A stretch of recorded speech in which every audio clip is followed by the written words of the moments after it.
Hey folks, velkomin í flæðisgerið með Rökkva og Jóa hérna á þessum æðislega miðvikudegi þar sem að snjórinn næstum allur farinn og í dag verðum við með sirkus- og kabarettlistakonuna Unni Maríu Bergsveinsdóttur með okkur. Velkomin.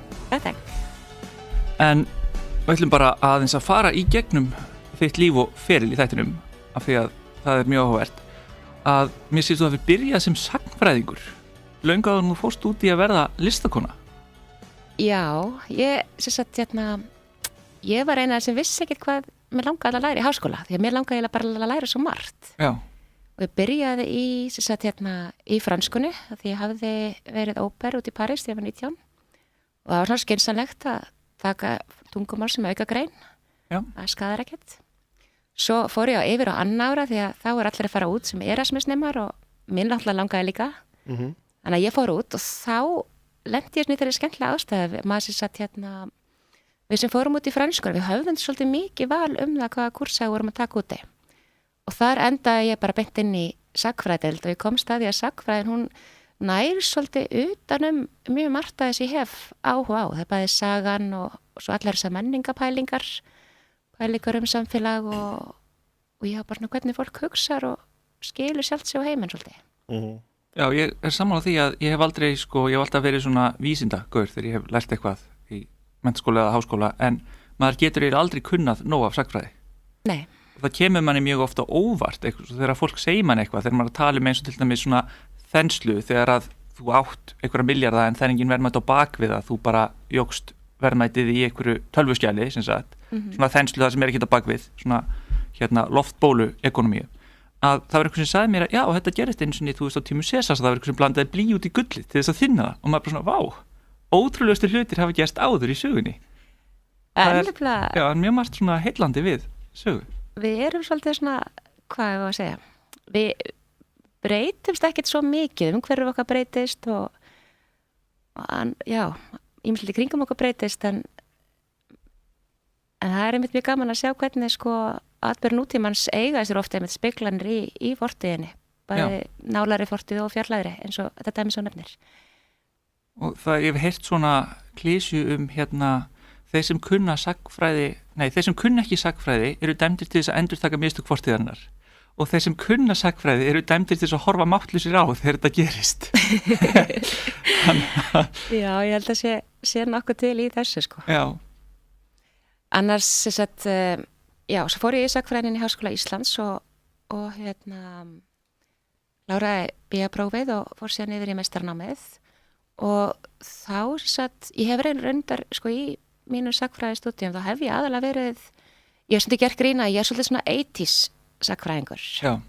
Ég eitt af stóru verkefnum sem ég vann í BA-náminu var einmitt að skoða vídeóvæðinguna, það var alveg yfirlega heillandi. Svo í mastersnáminu fór ég út í að skoða sögu pönksins á Íslandi og þá sérstaklega eins og þau sem að tóku þátt í pönkinu upplöfuðu pönki, ég tók viðtöl við nærrið í 40 manns og er reyndar ennþá aðeins að safna í viðtalabókan og svo vann ég var ég að vinna með frásagnir og upplafinir viðmælda minna. Það var mjög áhugavert. Þannig að pönki var mjög inn á þessum tíma. Algjörlega, og svo kom reyndar aðeins smá bylgjaðan aftur 94 eða eitthvað. Já, einmitt. En pönki er náttúrulega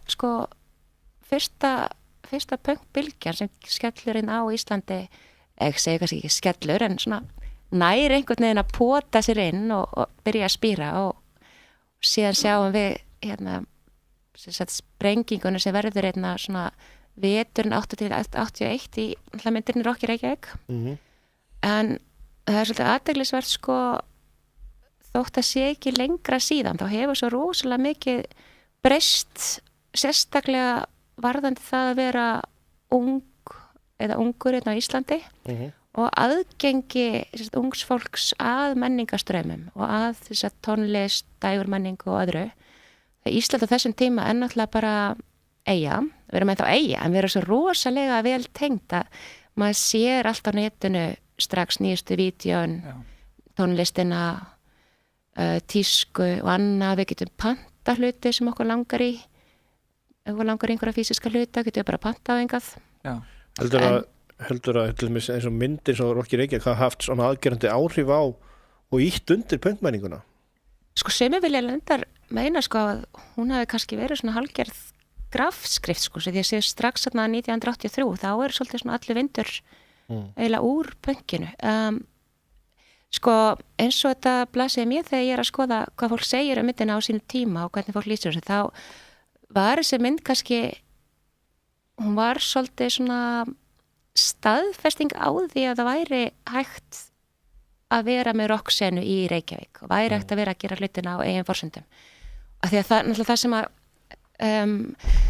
það sem að sko blasi við þeim sem eru að byrja að spila punk og nýbylgi hérna á Íslandi í kringum, já svona alveg frá 78, það er eiginlega sko, það er þessi vöndun á hérna, það er þessi vöndun hennilega bara á stöðum til þess að spila á, því að það er engin barir á Íslandi á þessum tíma og vínveitingahús í höfuborginni 1978, þau eru færri en 20, ég man ekki nákvæmlega tölu. Bjór var náttúrulega líka bannaður, þannig að reyka bar var kannski erfiðara þá. Já, og þetta er sko, og þeir sem voru að reyka bar eða skemmtistað, voru með lifin tónlist, þeir voru að stíla inn á bara tónlist sem fólk þekkti og vildi dansa. Það var eiginlega svolítið ómögulegt á þessum tíma í Reykjavík að ætla bara að spila einhverja nýja tónlist. Það var ekki hefð fyrir tónleik og beint þess að við þekkja. Fólk var að fara var að fara í klubbin eða fara á Óðal og það var að fara til að dansa. Já, síðan var Óðala svolítið öðruvísi dansstað seinna meir. Já, og ekki bara að segja að dansin hafi alltaf verið hjarta Óðals. Nei, það sem er svo áhugavert við pönki er að það verður til svona grasrótarstarfsemi sem fólk fer að breyta þessu markvisst og svo náttúrulega endar þetta á því að borgin býður okkurunum og pönkurunum inn til sín og verður svona að mekka nýbylgi og pönks. Já. Þannig að þarna verður svona gróska í þessu öllu. Já, akkurat. Og einn af viðmældum mínum lýsti þessu sem svo sko að áður en pönki byrjaði, áður en pönkbylgjan svona skreið upp í kjallarann, þá hefði verið alveg rosalega leiðinlegt að vera ung eða ungur í Reykjavík. Já, þú kannst fara á þessu eitaballi eða eitthvað og reykist um mömmun og pappa. Einmitt, akkurat. En svo segir þessi kona sér tala við, segir þetta það hafi algjör umbylting og allt í hennu hafi bara allt verið að gerast og allt í hennu hafi kannski verið 2-3 tónleikar sama kvöld. Og það er alltaf skemmtilega sko. Það er í desember 1980, þá er fjallað tónleika í Gamla bíó sem hétu Barðildir Róbóta. Þetta voru Utegarðsmenn, Vonbrigði, þetta voru Utegarðsmenn og þeir minni mig. Já. Allavega, en þess að mér fannst svo skemmtilegt í gagnrýni sem birtist í Þjóðviljunum minni mig, þá var sérstaklega tekið til þess að Norræna húsi hafa nú verið með jazz áhuga mannakvöld, þetta sama kvöld og skipuleggjandi tónleika til að taka sér betur saman, því þetta er svo hræðilegt fyrir tónlistar áhuga fólk þegar 2 viðburðir komið svona upp á sama kvöldið. Það er alveg drep fyndið eiginlega. Ég manni fyrst ógeðslega fyndið í dag sko, því í dag hugsa maður hvað, ég meina jazz áhuga fólk, er það eitthvað að fara á pönk og öfugt, en bara þorsti þeirra sem hafði áhuga á tónlist og lifandi tónlist og einhverju nýsköpun hérna á Íslandi var bara þannig að fólk tók öllu heldur svolítið fegins. Þannig að þessi gagnrýni var kannski í rauninni átti kannski rétt á sér. Algjörlega sko. Þá okkur finnst það fáránlegt í dag, en þú hugsa hvað vitleysa. Akkurat, okkur finnst það fáránlegt, en það getur við bara sögt okkur í einhver sér áhuga mál og einhverja svona sérstæka bylgjur af þessu hinu á netinu og ef við þekkjum einhvern hérna og bara tölum við eitthvað fólk á netinu í útlöndum sérstök áhuga málun okkar. En það sem verður svo áberandi á Íslandi er að þegar að pönkið fer svo að stað þá eru alls konar hljómsveitir að spila saman. Við sjáum þetta líka í Rock Reykjavík, það er ekkert að taka þetta hljómsveitir Rock Reykjavík og segja þetta er allt af sömu tegund eða eitthvað slags. Nei, alls ekki. Já, og þetta heitir heldur ekki Punk Reykjavík. Nei, akkurat. En en þetta verður með til þess að fólk er að vinna saman úr svo sagt miklu fjölbreyttari að vinna saman úr mörgum kræðsum og hrærigrauturinn hérna verður kannski svolítið fjölbreyttari heldur en á mörgum stöðum erlendis og ein kona sem talaði við, hún tók með sérstaklega til þess sko, þegar maður fóði til London þá henguðs kannski skinheadspönkara sama þarna og svona pönkara þarna og meira þessi innan pönksins þá var þetta orðið eitthvað svona uppskipt í mismöndi hópa sem að töluðist jafnvel ekki við. Já. Þannig að Það er jafnvel rígur og slagsmál. Já, mikil ósköp sko, götu slagsmál í London. En þetta var mjög ólíkt hér og ég held að þetta hafa kannski verið svolítið mikilvægur hluti af þessum krafti sem var í sérunni. Já, við höfum bara ekkert val að hafa bara punk tónleika því það voru ekki nóg mörg bönd. Akkurat. Spila. Já, akkurat, smæðin, hún hefur haft áhrif á þetta. Akkurat. Þannig að menn þurftu svolítið að vinna saman. Akkurat, nákvæmlega sko. Og ég held að sko þegar maður fyrir að skoða það sem að martaði sem að spretti svo setna af punkinu, það sér maður sko þetta frelsi til þess að gera tilraunir og vinna saman á fjölbreyttan hátt með fjölbreyttu fólki, það virðist hafa sko gefið mjög mikið af sér. Já. Það er náttúrulega margt á Íslandi sem að smæðin gerir sem að er öðruvísi, sem gerur okkur öðruvísi heldur en þetta er náttúrulega breytt af mjög mörgum dæmum í rauninni hvernig bransin virkar á allt annan hátt hérna. Akkurat. Þó að í dag sé þetta meira farið að vera þannig að það eru rocktónleikar og það eru jazztónleikar og þetta er meira skipt núna og klúbbar sem að eins og það er íslenski rockbarinn í Hafnarfirði til dæmis og það eru bara rocktónleikar þar og bara 11 svona næstum því bara rocktónleikar líka sko, þeirra tónleikar. Hefur eitthvað skoðað sko, þegar bönd var að koma svona framfæra sem tíma var svolítið klíkuskapur í gangi þannig að það voru bara, ef þú þekktir einhvern þá einhvern veginn náður í gegn, annars ekki? Sko það er náttúrulega hvað maður að segja Er ekki erfiðar að vita það eftir á? Ég held sko að það er líka þetta fer líka alltaf svolítið með það sem einn myndi kalla klíkuskap myndi kannski einhver annar kalla bara aðstóð eða eitthvað slis eins og til með sko, eins og til með spöngtunleikarnir í Kópavogsbíói sem eru fyrsta framdagi hérna þú veist, það náttúrulega kemur bara til vegna þess að freflarnir þekkt einhvern í leikfélaginu og komist hann inn Íslandi eru þetta svolítið þannig að maður þarf að þekkja og líka náttúrulega á þessum tíma þess að var ekki bara það að skorti stað að spila á úti í Bretlandi þá skaut pönkið svolítið upp kollinum á börunum fyrst og þá áttu bara því að það er þessi hefð fyrir því að bjóða upp á lifandi tónlistarbarnum þá var kannski hljóðkerfi á staðnum með eitthvað svoleiðis en ef þú varst að starta hljómsveit hérna 1979 þá þurftur annarkort einmitt að þekka einhvern vera í klíkunni eða eiga bara að senda sannlega að kaupa þetta sem að held ég hafi nú bara sjálfnast verið mjög dýrt og verið til sko.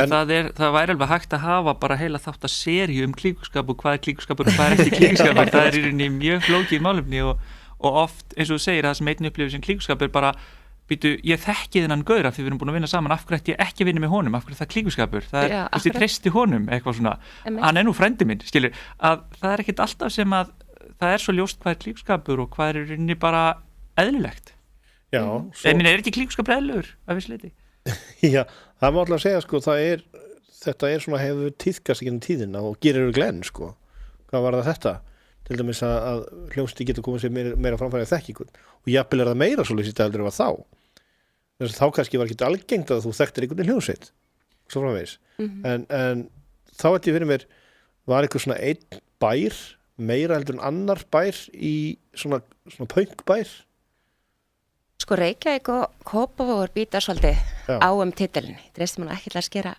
skera úr sko Reykjavík náttúrulega tók svolítið fórustuna sem sagt þegar hallar á tímabili eftir að borgin fóru að vera með tónleikana 15 skvöldum Þannig að Kópavogur hafi kannski þangað til Já, maður má eiginlega segja sko að Kópavogur sé vaggan og svo fullarnar spöngi svolítið í miðbæ Reykjavíkur. Já, þetta það er svona fóstur ástandið þar, Kópavoginum og svo ferðið til Reykjavík, Algjörlega. Merkilegt að eitthvað komið frá Kópavogi. Ég bý í Kópavogi, ég hef alltaf búið í Kópavogi. Ég veit alltaf bara vera útkörfi sem að... Kópavogur er svolítið pönkbær. Já. Hann er það svolítið, sko. Kópavogur er auðvitað svona frumbyggja bær svolítið, sko. Já, hann er það svona. Og kannski styttra í ræturnar þarna. Já, alveg örugglega. En þú náttúrulega ferð í Saxof, byrjar fjallum svona list, þú ferð síðan og verður sjálf í rauninni listakona, er þetta svona kannski forsmekkurinn af því að... Já, Sko, ég hef náttúrulega alltaf haft alveg rosalega mikinn áhuga á listum, alveg frá því ég var barn, hvort sem það er sko myndlist eða kvikmyndir, bækur, les mjög mikið, skrifa líka sjálfsvaldi. Ég var að sjálfsög ljóðskáld sem unglingur, eins og allir góðir nördar. Já, ég veit ekki hvort ég get sagt ég líka af því að ég samti bara klám og dónaskap. En Ef það er ríma, þá hlýtur það að telja rímaði, sem ég reyndi að tróða eins mörgum dónaorðum eins og ég gat í hérna línur og láta það ríma og helst þuðla líka. Skulum kannski ekki kalla það skáld, en ég veit að ég punkskáld, við skulum segja að ég hafi verið punkskáld. Ég geti sagt það, uppreisnarskáld. Já. En allavega þetta er ekki mig og dónaskapinu mér þegar ég var unglingur, þannig að endilega haltu bara áfram. Hérna, þetta var bara eitthvað bull sem ég þurfti að koma frá mér. Já, nei, ég held að sko þegar ég var unglingur þá var ég alveg rosalega feimin. Þannig að ég held að þetta kannski bara verið svona eðlilegt framhald þarna já, svona í kringu 25 þá fór ég að prófa að gera hlutin í staðan fyrir að lesa bara um þá eða fjallum. Ég líka verið gaggrindi mikið fyrir kistuna lítan, kvikmyndir, leikús og bækur líka. Kistan var svona menningar veftímaritt fyrir. Þetta hljómar óalega menningalegt sko, kistan. Þetta er mjög menningalegt. Koffortið. Akkurat. En hvar verður í rauninni fyrsta svona stökkið þitt út í djúpulaugina þar sem að þú verða ekki bara að skrifa kannski eitthvað svona sjálf fyrir þig heldur svona koma fram? Sko, ég byrjaði að því að skrifa og var að byrta pisla. Var bæði gaggrina fyrir kistuna og svo var ég með fasta pisla í Stúdendablaðinu og svo var ég þetta bloggari. Já, sem er eiginlega svolítið döðlist í dag. Já, það með hálf.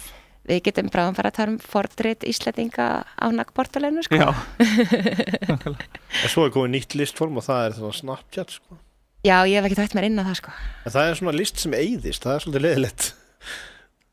Já, svona temporary stundargjörningar. Já, eiginlega. Það er svolítið þannig, sko.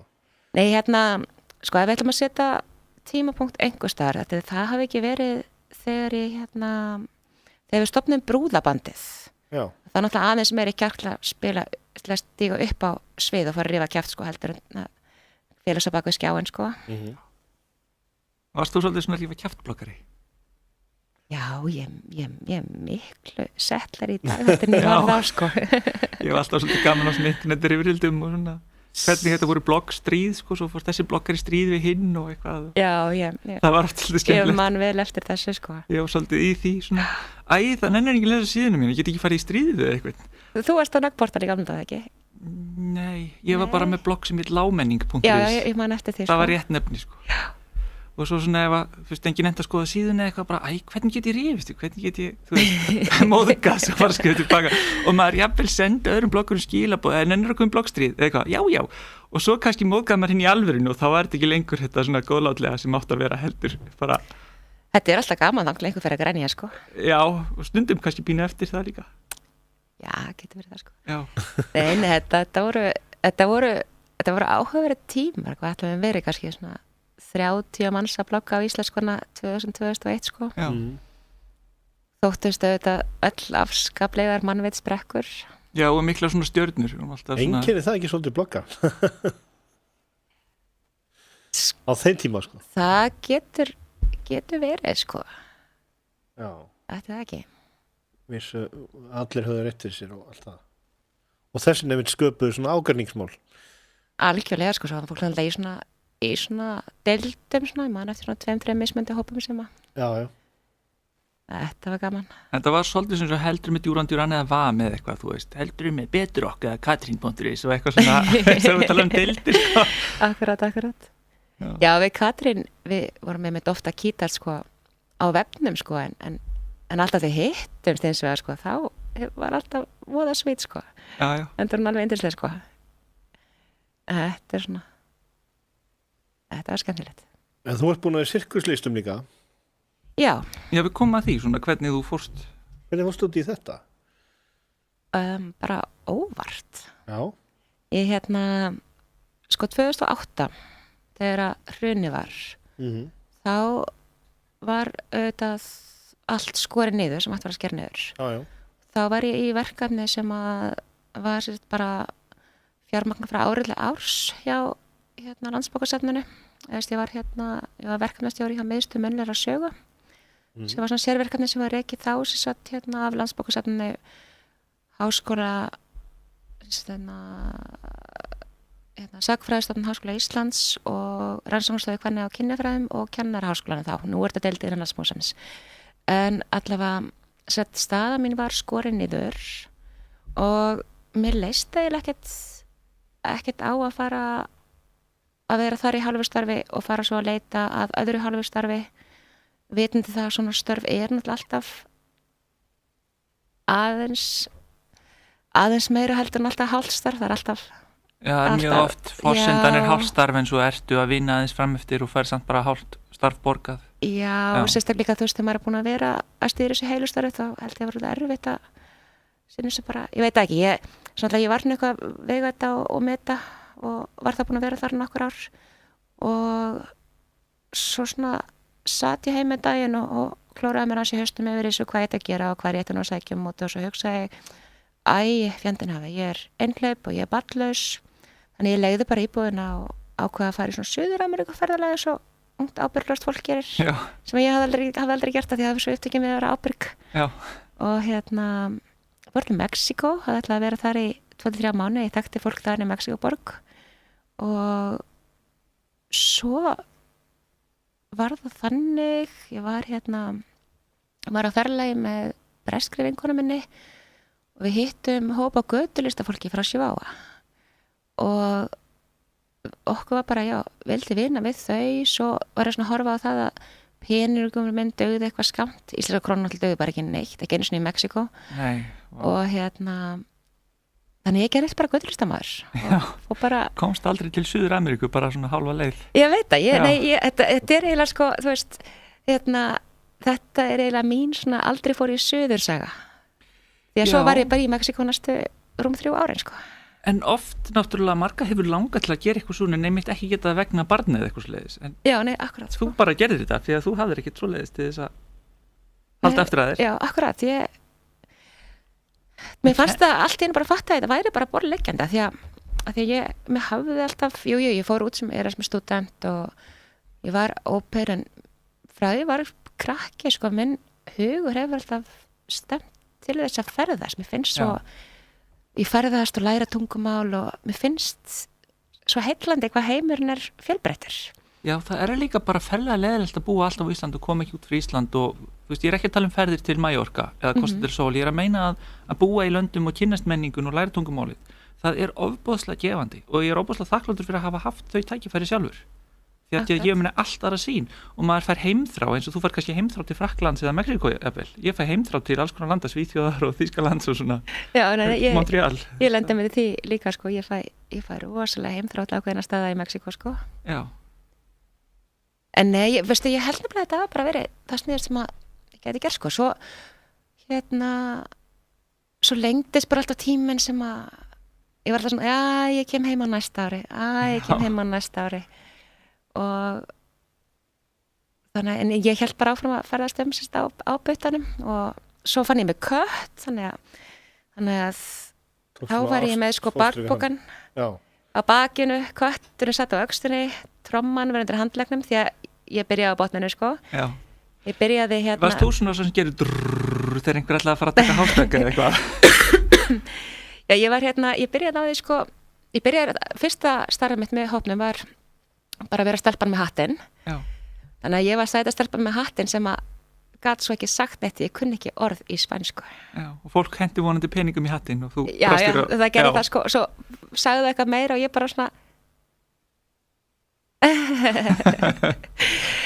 og svo ég hef verið mikið í tónlist, ég var að spila bassa með brúðbandinu og ég er stundað tónlistabraut og hefur rosalega gaman tónlist, þannig að ég var hent inn í trommukombói sko, sem var að spila undir sýningunum. Já. Þannig að þá lærði ég að spila svona afríska trommur. Svo svona valt þetta bara, var eitthvað að horfa á vin minn jökla svona keilum og hann tók eftir ég var að horfa og sagði, viltu prófa? Og ég bara, nei, þetta er ekkert fyrir mig. Ég get ekkert, ertu vitlaus? Og hann svona horfði á mig og svo rétti hann mér eina keilu af 3. Já. Og og sagði, hendur þessara bara milli handana, þú ert ekki að fara að missa eina keilu það, og ég bara það er vel hægt nefnilega ok, svo var ég fann að jökla keilum og svo byrjaði ég líka í loftfimleikum úti, maður það rosalega gaman hjóla á innhjóli líka. Já, þú ert önnur, held ég, annar einstaklingur sem að kemur til okkur að kanna hjóla á einhjóli. Já, ég er alveg sem ég þekki hinn. Þú ert ekki ung þegar þetta þú ert búin með háskólana og búin að vinna svolítið tíma, þannig að það sýnir þú þarft ekki endilega að byrja mjög ungur í sirkuslistum til þess að ná þeim. Nei, alls ekki sko. Og nú gaman frá því að segja sko líka, ég var ekki í fimleikum þegar ég var krakki eða neitt svoleiðis. Ég var í frjálsum, ég var að hlaupa aðalega 800 og 1500 og það er mjög ótæknileg grein. Það er eiginlega svo þegar ég var í frjálsum, það var gert grín á hlaupunum fyrir að við þurftum ekki að læra innan tækni. Við þurftum bara að muna að beygja til vinstri á 100 metra fresti. Já, einmitt. Þannig að þú veist, ég sá aldrei fyrir mér að ég myndi geta lært að djögla eða sko verið í loftfimleikum eða veist, ég var krakkin og unglingur sem að sko barði tannum á mér í alla þröskulda með muna á mér utan í öll borðshorn, ég upplifði mig bara sem geðveikan klaufa, en ég er alveg búin að fylgjast með eftir ég byrjaði að læra sirkus. Það er bara æfingin bara lagar þetta sko. Ertu hægt að reykast utan í?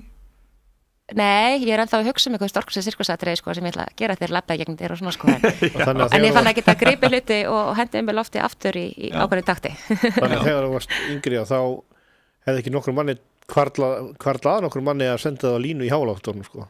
Nei, það held ég ekki sko. Er þetta ekki stundum bara að þora og einmitt eins og segir hafa þolinmæði og nenna að minnstakast 1000 sinnum áður þú nærð árangri? Jú, þetta er bara þolinmæði sko. Og það er langar að gera hlutina og geta haldið svolítið í þetta hugafar að næst ætla ég að láta mig mistakast betur. Já, næst ætla ég að lenda eins mjúklegar á rassinum þegar ég dett. Akkurat. Þeir hlusta á Flæðiskeri útvarpið sögum. Jóhann Kristjánsson heiti ég og Rökkvi Vistinsson hérna með mér og gestur okkar Unnur María Berg Sveinsdóttir, kabarett og sirkuslistakonar hérna hjá okkur. Við ætlum að fara yfir auglýsingar og komum þetta skammastund. U2 og lagið Without You. Hún er hjá okkur Unnur María Berg Sveinsdóttir, kabarett og sirkuslistakona. Rökkvi Vistinssonar, Jóhann Kristjánssonar og Flæðiskersins í dag. Já. Við enduðum í Mexíkó þar sem þú varst í sirkus með kött á einni öxl og trommu undir hendinni. Akkurat. Ráandum og nennandi ekki að koma heim þó að þú hefur alltaf ætlað heim. Ég kannski ekki beint að nenni ég koma heim, það bara Mexíkó bara heillaði mig alveg og þetta var líka mjög skemmtilegt líf. Það er náttúrulega, það er svo mikið frelsi fólkið í því að eiga ekkert maður svo heldur á. Já. Þannig að eftir að hafa sko 1 vítisárunum minna á Íslandi að vera ábyrg og dugleg og vera með rosalega mikið í háskólanum og kaupa með 2 íbúðir og allt þetta sem maður átti að gera þegar maður fullorðinn, þá var þetta alveg rosalega afslappandi. Þegar lífið fór allir að snúast að bara læra eins mikið af nýjum hlutum eins og maður mögulega gæta hverjum degi. Mér finnst þetta mjög öfundsvert sko. Þetta var alveg æðislegt sko. Og líka bara svona, ég held þetta bara náttúrulega, þetta er náttúrulega allt öðruvísi líf, við vorum náttúrulega bara að lifa á því sem kom inn á hverjum degi og þú verður ekkert beint ríkur á þess en maður komst eitthvað alltaf af og undir lokin þá var mér alveg að ganga nógu vel til þess að þú veist, maður hafði efnaði að kaupa sér mat og kaupa föt og fyrst ferast á milli staða, þá var ég komin á svona van, byggum ég á kötturinn í svona Chevy-van og húsbíl. Já, ekki húsbíl, bara svona, sendi bara bíl en svona rúmið aftur í. Það er alltaf efnað bensin á bílinn eða gistahótelið í vildi. Þannig að þetta er svona, það hljómar rosalega dramatist að vera göturist að maður í Mexíkó en maður er duglegur, bara eins og með allt annað. Ferð og djöglar á gatnamótum í hádeginu og ferð svo hringinn veitingu og svona kvöldið með trommuna og þá getur þú haft það bara nokkuð gott með og skemmt sko. Kennir ekki líka svolítið það hvað þú hefur lítið á milli handana þér að sem sagt vera duglegur? Ef þú ert ekki duglegur þá færðu bara ekki að borða. Akkurat. En svo er líka það sko, hvað er það versta sem gerist þegar þú færð ekki að borða í einn dag? Þú ert svangur. voru svangur, það gerist Þú ekki deyrð verra en ekki. það Nei, en það þetta líka sko ef maður myndi missa úr sko ef maður missir úr dag hérna við að snúa hjálm hagkerfisins þá það sko áborganirnar að íbúðaláninu og allt þetta sem að getur ekki svo auðveldlega sko sagt sinni sá morgun. Nei, þetta var bara þetta var svona að kipta haustum á manni inn í allt annað samhengi heldur náttúrulega hérna á Íslandi.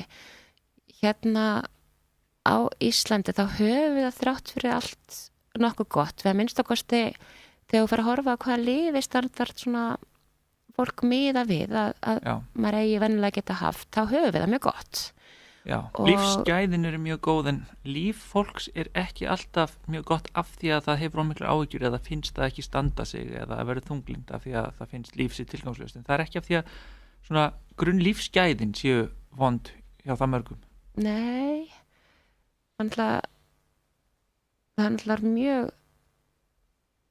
ég veit ekki, maður er alltaf að sjá betur og betur sko hvað það eru mismöndi samfélagsábærna á Íslandi og minnst að við hafa verið sérstaklega orðið ábærandi síðan svona 10 ár en náttúrulega þegar við erum að tala fátækt í Mexíkó þá erum við að tala alveg bara virkilega fátækt og það bara ég veit ekki bara komið svolítið svona auðmjúkar tilbaka og þakklátari fyrir það sem maður hefur hér.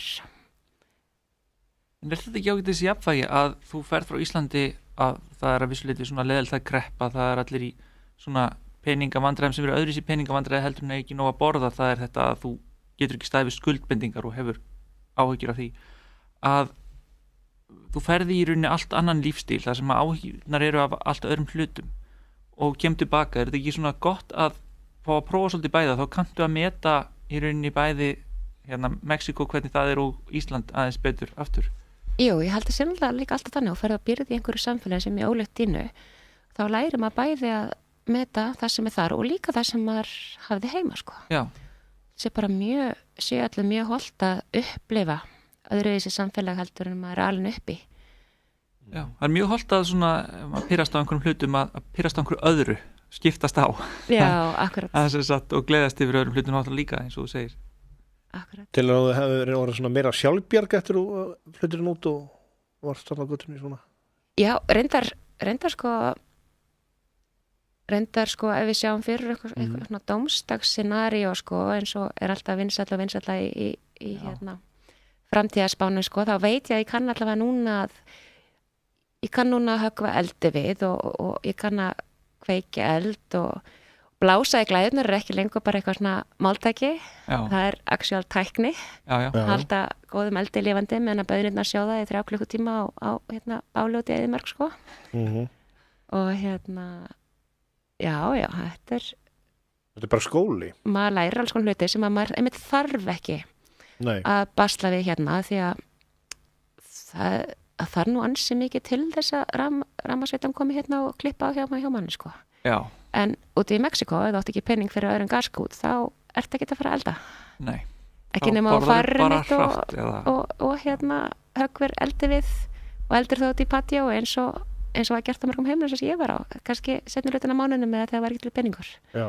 En eitt áður en við yfirgefum Mexíkó og höldum áfram með hvað þú gerir þegar þú fer til Íslands aftur, þá langar við samt að spyrja svolítið svona hættur, lendir aldrei í neinni hættu annarkvort af glæpamönnum eða villidýrum jafnvel eða eitruðum kvikindum eða eitthvað sliðið sem varst aldrei hrædd?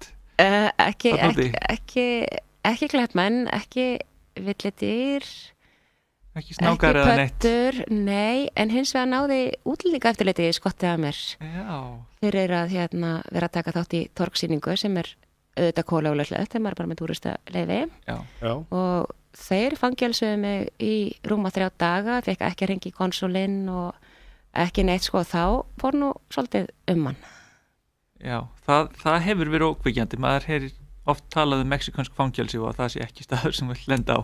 Nei, hvað þá staðina sem að þeir setja sko fólkið sem að kemur enn sunnar að í fangelsi hjá sér sko, þetta voru ekkert ánægilegir dagar. Nei, sérstaklega ekki sko því að maður alltaf vissi bara ekkert. Þú veist, ég spurði fangaðurinn maður hurðinu var skellt sko, já, getum við geringi í góðsölinu og hann segi, já, kanntu númerið á honum? og ég kann ekki númerið hjá konsulnum í Mexíkó og hann bara, ég kann ekki heldur númerið hjá honum. Það vantaði örlítið upp á sjálfsbjörgarleitni kannski yfirvalda. Ég held þeim sé bara alveg skýt Ég saman held að bara verið nákvæmlega sama sko. Það er kannski frekar það og þú ert bara og hvernig bjargaður úr þessu öllu? Ég slapp ekkert sko, þegar ég var leitt fyrir dómara en þá var mér bara sagt hvað ég hefði gert af mér, ég hefði ekkert það að segja og svo var mér sagt að hepi mjög landi innan viku. Já. Þannig að komstu heim svona sem sagt? Nei, ég húkaði mig fara upp til Laredo, fór í landamærin, kom aftur inn í Mexíkó og svo eftir það náði mér nú reyndar í svona alvöru landvistarleyfi. Já. Okay. Það var hægt þó þú væri búin að brjóta lögin áður, sem sagt. Já, en ef þeir hefði greið mig aftur sko, þá hefði ég verið í djúpum skít, ég trúi því. Þá hefði sko, þá hefði mér verið hendur landi aftur sko og þá hefði verið svona endurkomubann. Já, þá er ekki þá er þó allavega hent úr landi, maður horfir stundum á þætti sem eitthvað locked up að brot svona menn sem og konur sem hafa smiklað dópi og farið í fangelsi í Brasilíu og Mexíkó og Indónesíu eitthvað svona og það er alltaf ykkur alveg hryllingsögur sko. Já. Og þú lætur ágætlega vistinni samt þarna eða eitthvað? Í Mexíkó? Já. Ég elska Mexíkó. Ég er búin að fara einu sinni aftur ég kom heim sem sett sko í ársbyrjun 2012, ég er búin að fara einu sinni aftur út síðan og fór ég út í 4 mánuði og var það bara svona einmitt að flakka á milli sirkuskomnuna og sirkusvinna og taka námskeið og þá var þetta sýndi einmitt á stóru Mexíkó sirkusráðstefnunni sem að alveg sko hjarta að mér varð alveg svona stórt og bleikt við það að því að það er eiginlega svo sirkusráðstefna sem kveikti kannski sirkusáhugan hjá mér. Já. Því að ég fór þangað fyrst og bara sem einhvern hálfgerður fylgihlutur af því að allir hópurum var að fara þangað og ég hugsaði, ég kann ekki nóg mikið að fara eitthvað svona ráðstefnu en ég ætla að horta sýningarnar á kvöldin. En þú virkilega dettur inn í sirkuslistinnar af slisni? Algjör slisni sko. Ekki eina af þessum sem að dreymdum að vera trúður allæfi eða eitthvað svoleiðis? Nei, ég hafði ekki svona trúið á mér sko. Það er oft samt svona skemmtilegustu sögurnar þegar það gerist bara einhvern veginn óvart. Já, ég get ekki hugsað með líf mitt án sirkus í dag og svo hugsaði ég baka bara, hvað var ég að gera fyrir 10 árum, hvað var ég bara eitthvað týnd, hvað? Þetta er búið að rannsæði skemmtilegt svona lífslaup í raun. Já, það hefur verið það sko. En við erum alveg verið að búið með þáttun, við erum ekki komin aftur til Íslands. Það er bara spurning hvort þú kemst aftur næstu viku, jável. Að klára þetta? Já. Kemst alveg. Já, það væri gaman að fá þig sko. Ég segi það ekki, segi ykkur frá sirkusi og kabarett og dragsúi og Já, það ekki. Í næsta þætti. Part 2. Það var svona það sem við töluðum eiginlega að tala sirkusin og kabarettin í Íslandi, við erum ekki eins og komið til Íslands enda.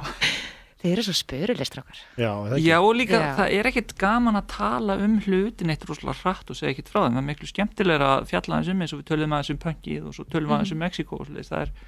Það er svo leiðinleg svona viðtöl það sem það er og þú ert búin að vera þessu, já og var það gaman, já það var gaman og svo ert búin að vera þessu, já og það var gaman og við minnum að tónleikan hennar eða þú veist lista dæmið sem hún var að taka þátt í kvöld eitthvað og allir mæta það bless. Það er ekkit gaman að vera með svoleiðis viðtöl sko. Nei, maður fann alltaf miklu minna að vita sko. Já, það er rétt sko, þetta er miklu skemmtilega svona.